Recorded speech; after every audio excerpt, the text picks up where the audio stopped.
about to leave. Already packing, come with me. I'm not. Hello friends and enemies. I wanted to introduce this because I'm gonna get started on the first book for this readathon. Reading the Tropes, which is childhood sweethearts, in case you didn't know that from the title already. But I'm really excited. I already had my makeup done. I needed to pick up my next audiobook, so I thought, let's do this. I have 5 books picked out. I'm hoping to read all of them over the next week or two. I'm starting this well before the video comes out because I need time, as always. Also, some of these are very long books, so I'm a little nervous about that part, but we're gonna get through it. I'm excited still. So first, we have Making Faces by Amy Harmon. I don't know anything about this. Somebody wrecked it somewhere in a video. I don't remember where. I know it's emotional, and I'm pretty sure it's childhood sweethearts. Fingers crossed I'm not wrong on that because I didn't triple check myself. Yeah, so it sounds like they were childhood sweethearts slash crushes, so I think I'm good there. Obviously we'll find out very quickly if I'm totally. And then I'm going to read, I hope you're ready for this, Eleanor and Gray by Brittany C. Cherry. I feel like y'all are gonna see me crying a lot in this vlog or being like choked up because it just feels like that's what's gonna happen. I also have The Highwayman by Kerrigan Byrne on here, and I'm very excited for that book also. And then we have Playing the Field by Naima Simone. She's like his assistant and they've been friends forever. She leaves him and he's like, no, come back, I love you, sort of thing. I'm excited about that. It's a football romance. It feels like the season for football romances. And then we have Wolf Song by TJ Klune. I'm going in because the last book in that series comes out in October. So if I really like it, there are like 3 or 4 more books for me to read. I'm hoping I love it. Sounds like childhood sweethearts of sorts. This is kind of like Friends to Lovers, childhood sweethearts crossover zone, honestly, because it's a hard trope to search for. We're gonna leave it at that. But I wanted to let you know the books I'm gonna read for this and let you know that I'm about to put on Eleanor and Gray as an audiobook. So I will come back and update you in a little bit when I've made some more progress on this. Good morning. So I wanted to pop in, let you know that I am on part 2 of Eleanor and Gray. I don't know how many pages it is because I'm listening to it. I would say I'm over 30% in. So it was time for a check-in and I have some thoughts and feelings. I may be halfway, honestly. Okay, I'm almost halfway. No, I am halfway. I lied. I'm 4 hours and 43 minutes in and I've got that much time left. Well, less than, but either way. Anyways, I wanted to come in and update you even though I'm like still in pajamas, half awake. I listened to a lot yesterday. I really enjoyed it. I'm really enjoying it. I loved part 1. I really liked part 1. I really liked their bond, their friendship. But like, I'm struggling in part 2 right now because Gray is so grumpy, and that's fine. Like, I'm not saying like that's not valid, it is, but I just, like, he's so grumpy and still so in love with his wife who's dead that how are we gonna make this work? Is this redeemable? Like, not his actions, but like, is it believable that a man this torn up about what happened could fall in love again in 10 months? Do you know what I'm saying? Like, does this make sense? Like, I'm really curious to see how Brittany C. Cherry does this because I don't think that's an easy proposition because Gray is so devastated by this loss. I also don't think the kids are gonna be interesting as well. So far they're fine. I don't really have an opinion either way on them. They're obviously vital to the story because this is like a nanny romance, but you know, like, okay, I can, you know, I'm enjoying it. I like her writing. I can see why people love it. But yeah, I'm really curious to see where I land when I'm, you know, 50%, not 50%, when I'm like done with the book later today. Yeah, all right, that's it for now. I'll update you in a little bit. I finished a book. Shocking, I know. I came back to a vlog to say I finished a book, but I finished Eleanor and Gray by Brittany C. Cherry. Wow. I really liked it. It was a very enjoyable read. I give it 4 stars. I have a couple issues, which I'll get into right now, But first things first, if you didn't know, I guess somehow, I don't think I really summarized it. It follows Eleanor and Gray, who were childhood sweethearts, and they come back to each other. It's about half of it's them as kids and half of it's them as adults, and Gray has lost his wife in a really bad car accident. So content warnings for car accidents, attempted suicide, oh, bullying also. One of the kids gets bullied really bad. So yeah, those are the content warnings on this book, but it was cute. It was really sweet, very heartfelt. A good change of pace from the dark romances I was reading, but I have a problem with it. Surprise, surprise. So what my issue was is I just felt like Gray was very quick to move on from his wife when he was so distraught over it, and it just bugged me a little bit. Not immensely, like obviously I still think it was a 4-star read, like it was great. Maybe it'll get bumped up over time if I continue to think about it, but for now 4 stars feels appropriate. I enjoyed it. I didn't cry. I got a little teary-eyed at a couple points, and I was very frustrated at Gray acting like he didn't remember Eleanor. And he transitioned from grumpy to like not as grumpy very quickly, which is also fine. Like it worked. I enjoyed how grumpy he was to an extent, but again, there are just like little things about the ex-wife that really didn't click with me. It made it seem just a little forced, really, honestly, at the end of the day. I started my second book for childhood sweethearts, and y'all, Naima Simone is just magic, pure magic, because I don't love childhood sweethearts, okay? And like this one though, I loved it so quickly because it is about, oh my gosh, what is her name? Why did my brain forget the character's name? Anyway, she quits her job as the assistant to Dom. I know his name's Dom, and I cannot remember her name. I'll pop it up here. I'll remember it in my next clip. Anyway, she quits her job, and he's like, well, it's like she's like my sister, whatever. And he's like forced this role onto her, kind of, and himself into this caregiver role for her, slash like protective role. And he suddenly is like, wait a minute, wait, she's hot. And his brain is like blown at the idea that she's attractive. And I was just like, where have you been for 14 years, my dude? Where have you been? And oh my god, it's so good. He crashes one of her dates accidentally on purpose. Well, he doesn't know about it, but when he sees her there with him, he crashes it immediately. It's freaking hilarious. And I just really love their banter and relationship. Like, he's so mad that she's quitting this job, but Dom's been holding her down for too long, and she has got to get out there and get on with her life. I'm just loving it. I will update you in the morning, most likely, when I finish it. I think I'm 30 or 40% through right now, and there's no way I won't be done tonight before bed. I'm about to film a channel trailer, but I wanted to pop in and say her name's Tennyson, and I'm an idiot from last night. But also, y'all, like, this book, it's so good. So my bestie rated it 3 stars. I saw it, I'm like, really? Because I'm currently leaning towards a solid 4. But I guess we'll see, like, what happens. Maybe something happens. It's gonna upset me. We'll see. Hello from the bed, like always, because I always finish a book at night in bed.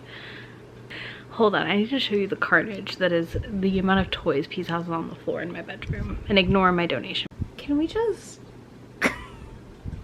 look at all those toys?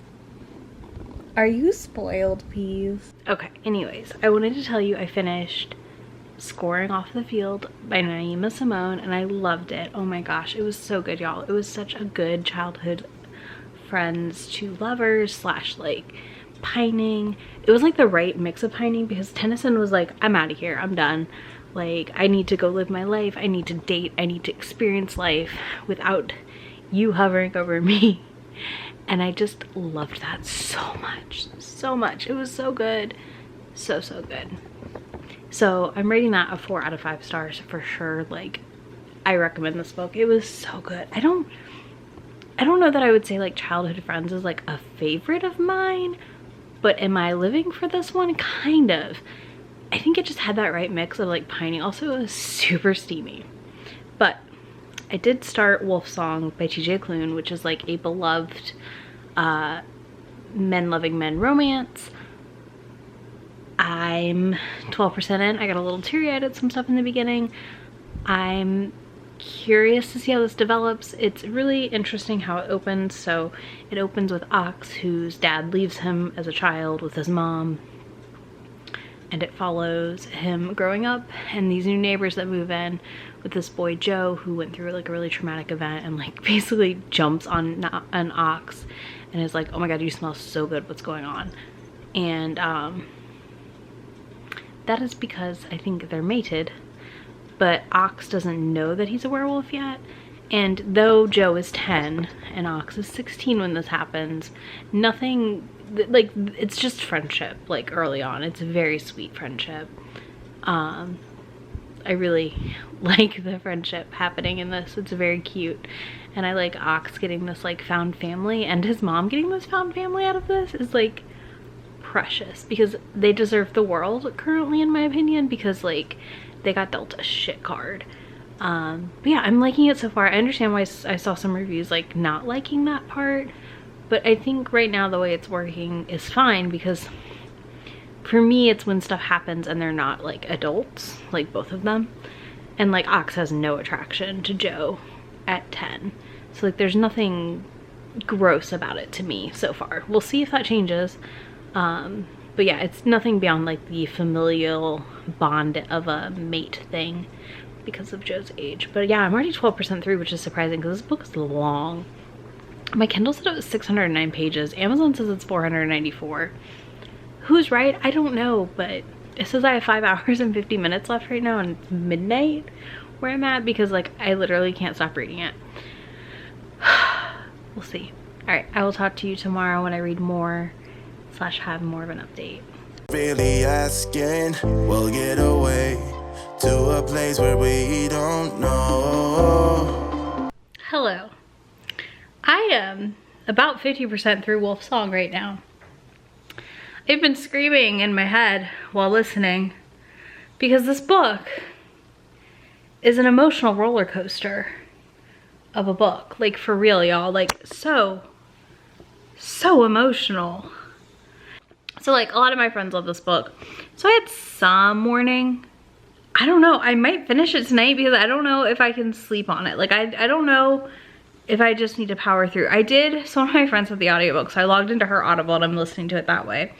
And also then switching to ebook as needed. And so don't love the narrator, there is that. That is one little thing against it. But the writing is, like, TJ Klune's writing in this is very unique. And I really enjoying it because it is so unique. Like, I would say it's very different. Sorry, I didn't have a light on. It's very different from what I'm used to in my romances, but I'm enjoying it. Act 2 seems to be a, just a fucking punch to the heart, rip your heart out. I almost cried. Like, I was like, what the fuck? And then I didn't have my camera. And then I was like, no. And I just stared off into the distance for a little bit there. So yeah, I took a break from it so I could cook dinner. I'm gonna watch some YouTube and then I'm gonna go back to it. I have to breathe for a minute before I like dive into more emotional torture. I'm enjoying it a lot. I do think that this is definitely a book that would not click with a lot of people, / like, not a lot of people, but like it's not for, like, a lot of people wouldn't like it, I guess is what I'm saying. I just think it's a divisive book at the end of the day, and I can see why it would be. But I do really appreciate getting to read another author that writes own voices, Men Loving Men. Because Ox is definitely bi or pansexual. It's not really addressed, at least so far as a label goes on page, but he does say he likes girls and boys, so yeah, I'm really liking this book. I'm excited to read more by TJ Klune now. I was nervous to read him because like everyone loves him so much. I was like, what if I hate him? What if I'm the one lone person out here going like, I don't enjoy his books, I don't like his writing, and my hair's a mess. It's not a wash day today, because I just didn't feel like it. And then I realized, shit, I'm vlogging, I should have washed my hair as I'm filming. Joyous. Yeah, so that's where we're at right now, and I will talk to you in a little bit when I have more progress on this book, hopefully. Maybe, I don't know. I feel like I'm gonna have to drown my sorrows in some ice cream or cake, so we'll make a decision soon. So right before I filmed my mid-month wrap-up, I finished Wolf Song. No, right after. Right before I edited it, I finished it. I really liked Wolf Song, y'all. I really like TJ Klune's writing. I do think this is a book that I don't recommend if you're not into like flowery prose or over-the-top stuff. Like, it's definitely for people who really enjoy that and are ready for Angst City. If you are not in the mood for angst, do not read TJ Klune's Wolf Song. Do not. Don't do it yourself. I was not prepared for how angsty this book was, but I liked it a whole freaking lot. So I am just really happy right now. It was a 4-star read. It was beautiful. And I just love to find and own voices, Men Loving Men author to read from, because it's so hard and it's so annoying that it's so hard. I don't read, I really don't read a lot of Men Loving Men unless it's by like 2 specific authors that I have enjoyed before. I really, I don't like straight women writing Men Loving Men. And I especially am like weary of even non-straight women writing it, because why are there none? Like, why is it such a hard thing to find? That's my rant for that. But yeah, I'm just really happy to have TJ Klune on my list now as an author to read more of. I do think this fit the trope pretty well. It was kind of childhood friends more than sweethearts, but I think this vlog is a mix of sweethearts and friends, because it was just so hard to find only sweethearts. So now I have 2 books left on my TBR, which is Making Faces by Amy Harmon and Highwayman, not Men, by Kerrigan Byrne. I don't know what I'm going to pick up next, to be honest, because I've got a couple other books I need to read before this weekend, and Peas, what is it? What? I don't know what I'm gonna read yet next of these 2. I know I'm gonna get started on them, but I also am gonna take a little break during this to film something else. Alright, so we're making a last minute pivot on this vlog, and that is I'm no longer reading Making Faces by Amy Harmon. Instead, I'm gonna read Like Lovers Do by Tracy Livesay. 1, I have the arc. 2, her writing always makes me laugh, and like, I'm not in a place right now to read Making Faces. I can already tell it's gonna stress me out, and I just don't want to read books that make me want to cry right now. I know, what a strange thing, but yeah, I decided last minute I'm gonna swap titles. I was possibly gonna read a Harlequin Blaze for this, but I think I'm just gonna do Like Lovers Do. Maybe might read a bonus book for this vlog. I just feel really bad that I'm swapping books last minute, but so like my goal on my channel is always to be a space to be, and like to be safe and not have to think about things, maybe be an escape place. So for me, like, Making Faces is obviously dealing with some heavy topics around war and other things, and I'm just not there. It's kind of like how I really want to read Rebecca Yarros, but like this is not my year to read her, nor would I have read her years ago either, because it's not my time. But soon, like, I know I want to read her. I know I want to read Making Faces. I've heard such good things about it, but I know that right now the world's just a little too sad for me. So we're gonna start Like Lovers Do by Tracy Livesay. I might read a Harlequin tonight in bed, since I can usually read one in a night, like very easily. And I think if I do, I'm gonna do like either a Reese Ryan or Naima Simone or one of the Blaze ones, because I've never read a Harlequin Blaze, so maybe we'll do that. Yeah, that's my game plan. So maybe you'll get 6 books this vlog, and I need to stop fidgeting with this because I know it's picking up on the mic. So maybe you'll get 6 books this vlog instead of 5, just as a little treat for you and me. I already started Tracy Livesay's Like Lovers Do, though, and I just have to say, I am loving this series. If you've not tried Tracy's books before, Livesey. I feel like I'm always saying her last name wrong, so you know, there's that. But anyways, if you've not read her books yet, I can't recommend this Girls Trip series enough. I thought that Sweet Talkin' Lover was delightful, and now reading Like Lovers Do, I'm just, the female friendships in these books are so good, so strong, and I love it. I live for that. And I think that yeah, you're just missing out if you haven't tried these, and you really should get on it, because I am just so happy I've started reading Tracy this year. This is my 3rd book by her I've read this year, so she's doing something right. That something is like heart with some laughs and some good friendship happening, so there's that. Yeah, all right, I will update you tomorrow if I read category tonight while I lay down in bed. Not feeling too hot, so we're just gonna chill in bed for a while, and hopefully we'll feel better in the morning. We'll see. Remember when I was all like, I'm switching my TBR? Well, more changes. I have swapped out Like Lovers Do, because I realized that they're just friends to lovers, not childhood friends or sweethearts, with, I think, Sexy Beast by Jackie Ashton, I believe is the author's name. She is, it's a Harlequin dare. Sorry about the noise. Somebody's getting stuff delivered right now. Like appliances.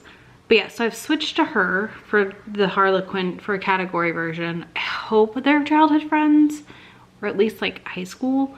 And then I've started The Highwayman by Kerrigan Byrne, and I'm really liking it. It's very fun. I love like a romp of a historical, and this feels like that, so I'm having a blast. I will update you later today when I finish that, and hopefully I will finish The Beast today. The Beast, Sexy Beast. Why am I, my brain? Anyways, it's a Monday and this video comes out on Thursday, so I'm trying to get these 2 books done today, early tomorrow, so we can move on with our lives, please. Not really. I've actually really enjoyed this because I didn't think this was a trope I liked that much, but maybe I do. I don't know. I guess we'll discuss it at the end. Hello, I'm back. I finished The Highwayman by Kerrigan Byrne. So I like her writing. I'm really interested to read more by her, but this is like a 3-star. I didn't love the setup that she didn't know it was him, but also like the story wouldn't work without that, so I understand it. But like, it just didn't work for me. I enjoyed it for the most part. It felt a little long, just like a smidge, and I think part of this has to do with the fact that I just read another historical romance that I really liked. Didn't feel that long. It was like very snappy, and that was The Secret by Julie Garwood. And so this one just had like, I don't know, it was missing that little bit of like finesse, you know? I still liked it. I'm still curious to see what else, like read more of her books, because this is like one of her early books, I believe. This is from like 2015. So yeah, the premise is just a little too out there for me, and I just think the ending was a little drawn out. That's where we're at. I'm going to read the last book for this readathon. Hopefully Sexy Beast by Jackie Ashton or something counts. I'm a little stressed out that I'm gonna get through it, and I'm gonna get like halfway in and it's gonna be like, oh, we've been friends since we were in college, which fuck, if that's the case, we're rolling with it, because the other one I had picked out, they've just recently been friends, so that doesn't work, because I wanted to do childhood sweethearts or childhood friends.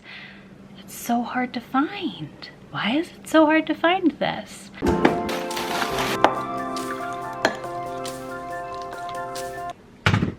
Hi.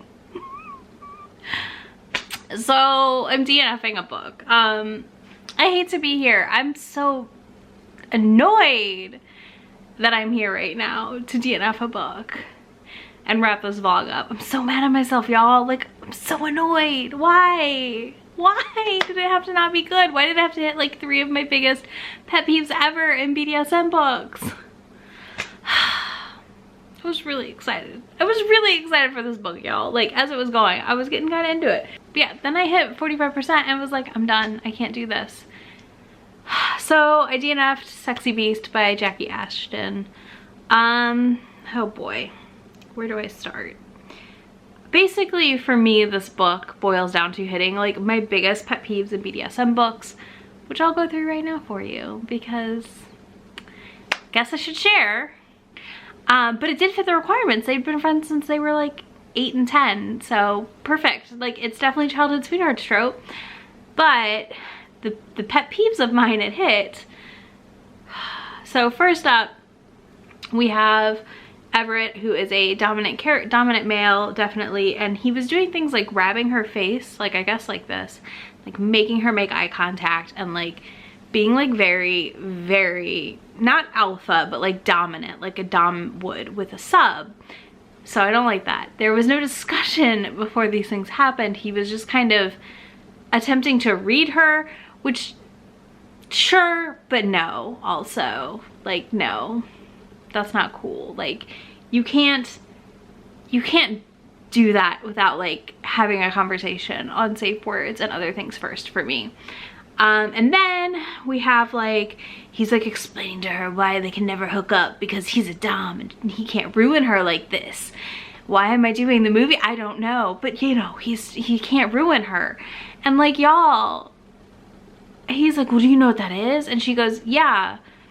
And then in her mind, because we're in her brain, she's like, yeah, like, you know, 50 Shades, like, that's my familiarity with it. And I'm like, this book was published in 2020.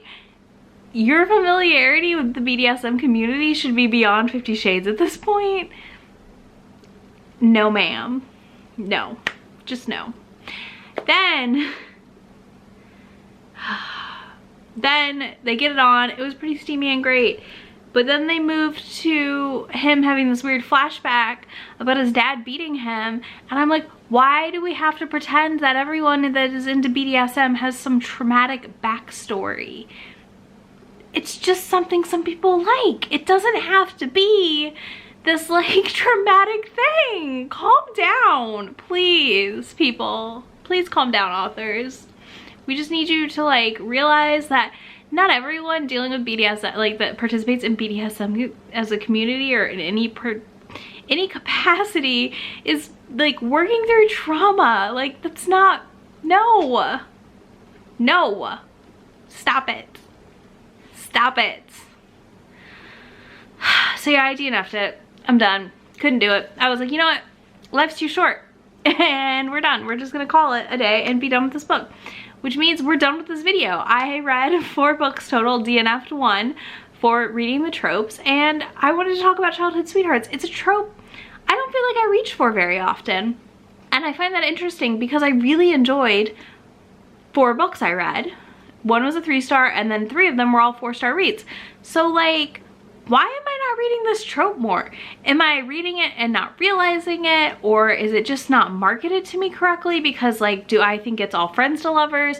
Which I'm not a big fan of because I don't like pining when it's one-sided. Whereas in like Scoring Off the Field, Tenny's pining for Dominic was one-sided, but also you could tell Dominic wanted Tenny. He just like hadn't processed it yet. That worked. Also, yeah, so I just, like, that worked because it wasn't that same kind of like, I've wanted you forever and you just ignored me and friend-zoned me.